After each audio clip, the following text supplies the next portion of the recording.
Fox News contributor Marc Thiessen. Hey, it's great to have you back on, Mark. Okay, we've got Trump ramping up his rallies it's good to see you. Trump is ramping up his rallies as the GOP potential opponents for 2024. That field is looking even more crowded than ever before. What do you say to this?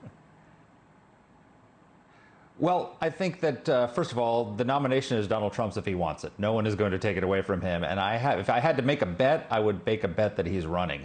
He was on Hannity the other day, and Hannity asked him, I'm not asking what your decision is, but have you made a decision? And he said yes. And then he started to talk about why he was needed and why his agenda was needed. So it sounds like he's gearing up to run.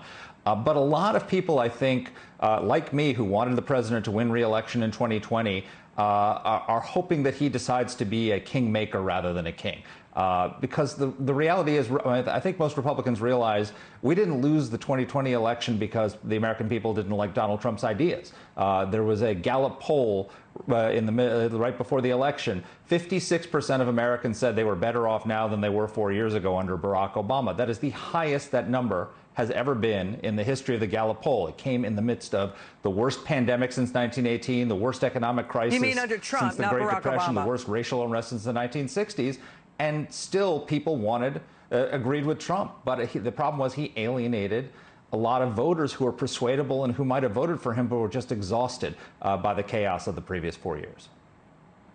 And you know, the Capitol riots is going to hang over him, and the sure. Talking constantly about voter fraud, when even Republicans are saying he should move on from that because they want to hear more about policies and not that. So we have Mike Pompeo, we've got Mike Pence, Nikki Haley, we've got Ron DeSantis is thought to be in a straw poll, the front runner here.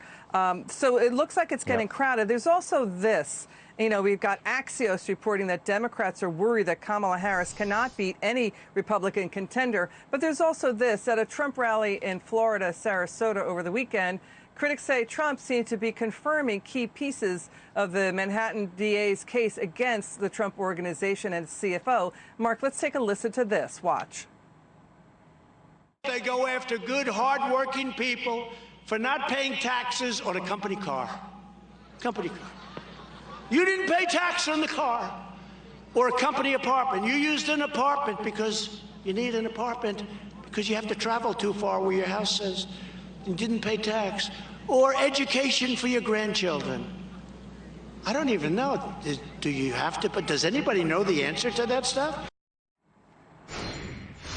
Well, we saw that in the Madison Guarantee case with the Clintons, right? When the Madison Guarantee Bank forgave the loans given to the Bill and Hillary Clinton, they didn't report it on their tax returns. That should have been reported as income. So, yeah, this has been out there. What do you say to this? I guess the question for most conservatives is, do we want to spend the election talking about that? Or do we want to be talking about open borders? We want to be talking about $6 trillion in spending.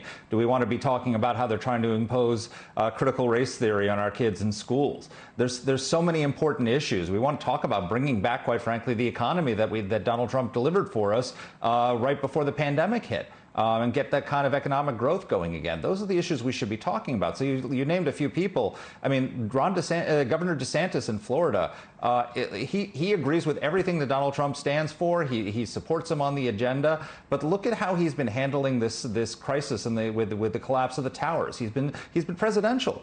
He's holding briefings with the first responders. He greeted President Biden and was able to reach across the aisle. He's been delivering these very factual, up-to-date briefings. He's very comforting and measured in the way he handles things. Okay. And that's the kind of person we need. That's the kind of person we need to carry the ideas of Trumpism into the next election, instead of being distracted by, whether Donald Trump paid taxes on his car or not. Marc Thiessen, good to see you. Thanks for joining us. Come back soon.